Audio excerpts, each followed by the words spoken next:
a des mécanismes quand même, qu'on le veuille ou pas, dans des zones comme je t'ai expliqué tout à l'heure. Imagine ñu ne tey am na foo xam ne ña fa nekk toxu nañ fan la ñuy voté ji déjà. fa fleuve ba wala par exemple fu ñuy voté ji les populations yi nga xam ne fañ nekkoon war faa voté quitté nañ fa. Imagine parmi ñooñu waroon nekk ñoo xam ne ñoo war a représenter certaines forces politiques dans les bureaux de vote. Cette violence que nit ñi gis inouïe des personnes armées qui accompagnent un premier ministre mais ñu loolu nar a am cette violence là am na ñoo xam ne du leen ko jaral. Ils sont capables de faire des casses te mës na am fii Sénégal wate nañ fii Sénégal Pikine avec le parti socialiste des équipes sont allées casser les urnes à Pikine il a fallu peut-être taxawaayu Abdou Diouf ba ñu revoter mais bu doon ñii on peut espérer que dañ naan non ces bureaux de vote il faut les annuler ou bien les suffrages yi génne foofu lii la d'autant que administration bi ils sont neutres on le dit mais dootuma tuumal nag man enfin dootuma maanaam nangu carte blanche jox ko yenn fonctionnaires yi parce que li ma gis ci Sénégal bi pouvoir bi changé 2024 ak léegi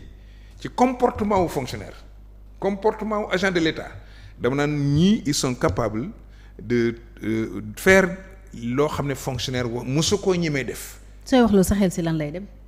soo xeloo sa xel si lan lay dem. mais lu bari. Quand un directeur général se permet de désavouer le président de la République, où est la notion de l'État? On a vu des secrets d'État qui sont sortis ñu génne ko di ko teg ci table ji Sonko li muy raconté yii yëpp ku ko wax fu mu ko jëlee diw sangam c'est vrai que des fois c'est de l'affabulation parce que quand il dit qu'on a construit une maison pour loger professeur maison bi 1,6 milliard la kooku ci boppam sax mooy maa ngi wax li may wax dem na ba mu yàgg mu gëm ne moom li may wax dëgg la wala que gis nañ benn compte bancaire 1 milliard de francs CFA na wax 1000 milliards de francs CFA c'est énorme comme déclaration mais populistes yi comme Goebbels rek daf ne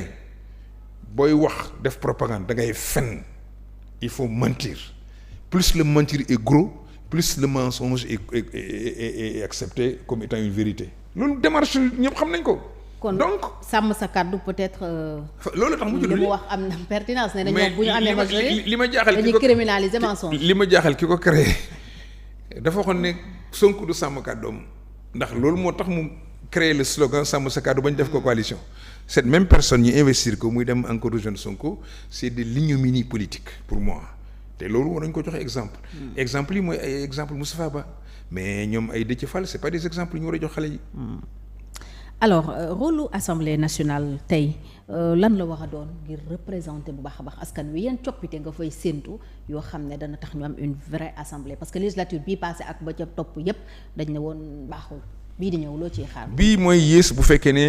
ñi ma gis ñu investir ci liste Pastef fi ñoo jàll lu tax ma wax la ko.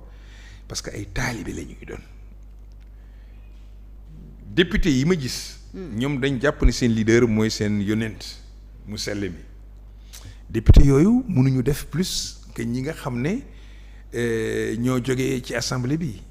lu raw li ñu gis bi ñuy installé bureau assemblée nationale bi mën naa amaat ci assemblée nationale boobu compte tenu de la configuration des listes bu fekkee ne majorité bi dañ ko jox Pastef. ñeneen ñi nga xam ne par contre dañ nekk dans l'opposition ñi ma gis ñu promouvoir ñi ma gis ñu investir c'est des hommes d'État c'est des gens qui ont de l'expérience de l'État c'est des gens qui ont vécu dans l'État qui ont travaillé les uns même depuis Abdou Diouf ñooñu je pense que am nañ capacité wu prendre la hauteur et élever le débat à des niveaux fi ko ñoom Abdourahim Agne bàyyi woon fi ko ñoom Ousmane Ngom bàyyi woon avec nous au début parce que suñu législature maa ngi fàttaliku en face de nous il y avait Amath Dansokho Abdoulaye Bathily comment il s'appelle Diouf Madiayna Diouf l'autre Madior Diouf d'éminents hommes d'État des gens qui ont géré le pays Khalifa Sall Pape Babacar Mbaye mais ñooñu dañu relever woon malgré seen ñaari maanaam Djiboka Ousmane Tanor Dieng ñooñu dañu relever woon niveau débat bi fii itam am na ñoo xam ne bu ñu leen envoyé assemblée nationale ci liste yi ma gis ci takk wàllu gis ko ci ànd sàmm jikko yi non sàmm kàddu ak njariñ ak jàmm xam naa ne le niveau sera un excellent niveau et c'est des gens qui seraient prêts à aller vers des consensus forts avec le régime qui est là en place. Mais hégémonisme bu fekkee ne maanaam Pastef dafa am hégémonie bu boobaa li ma la waxoon mooy dellu si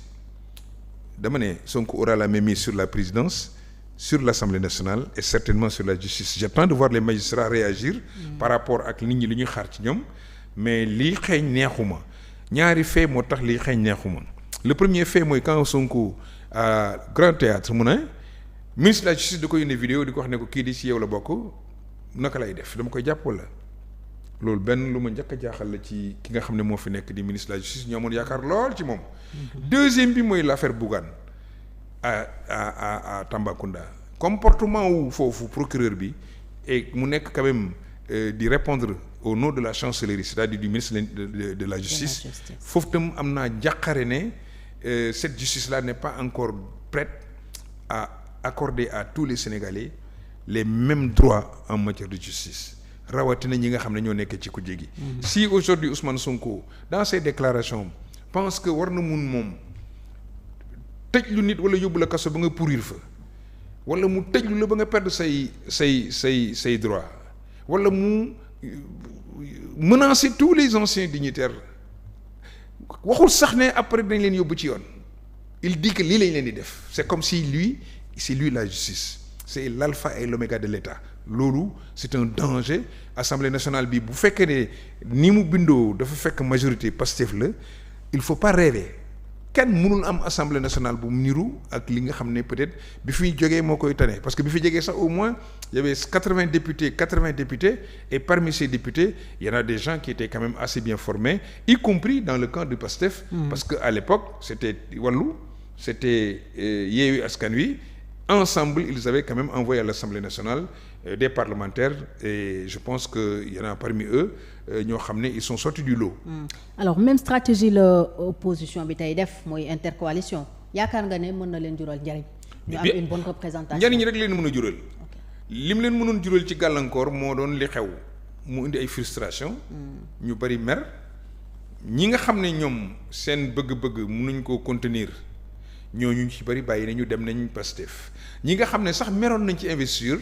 ñu ci bari ils sont revenus en de meilleurs sentiments ils engagent la bataille donc amatuñ lu leen di arrivé lu dul lu baax pour man parce que c'est tellement compliqué de faire une intercoalition c'est tellement compliqué d'organiser des élections anticipées d'autant que en cachette le président a gardé donc la date des élections ba moment bi nga xam ne moom la ko favorable moom mu préparé wu l'opposition était obligée de suivre peut-être qu'il espérait que l'opposition allait boycotter l'opposition n'a pas boycotté l'opposition s'est regaillardie xool seen biir xool seen bopp fàtte seen rancœur bu ñu demee ba nga xam ne Macky Sall ak ñoom Karim Wade mën nañ toog waxtaan ba mën a def coalition ñi nga xam ne ñoo nekkoon ak Sonko dajaloo def seen génération ñoom Barthélémy Dias Amadou Ba ak ñi nga xam ne ñoo nekkoon ak Macky Sall ak moom dem seen boor def seen coalition ñu ne non am na dëkk yoo xam ne il faut que ñun ñëpp ñu dajale suñu force je pense que c'est une surprise par rapport ak li nga xam ne moom la pouvoir bi prévoir woon loolu nag Sénégalais yi bu fekkee ne daal war nañu sanctionner positivement le comportement des hommes politiques war nañu sanctionner ñi nga xam ne au moins war nañu leen ñun on a envie d'aller ensemble on a envie d'aller au centre on a envie de conjuguer suñuy effort pour que Sénégal ñu waxtaanee ko ñu maanaam pencoo ko mais pas toog di ko séddoo comme ni nga gisee gouvernement bi ak pouvoir bi centre bi nga xam ne moo fi nekk tey ni mu commencé parce que ay furu xaajoo réew mi lañu wone ñi ñuy nommé ñëpp gis nañ ni mu demee bu ñu demee bay jël ay responsables des jeunes de Pastef de chaque département pour di ko nommer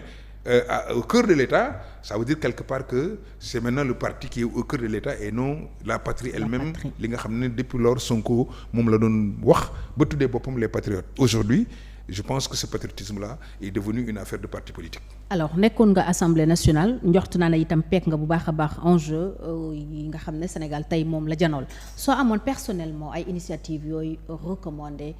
opposition bi su demee Assemblée nationale ci ay propositions de loi wala ay réformes institutionnelles yu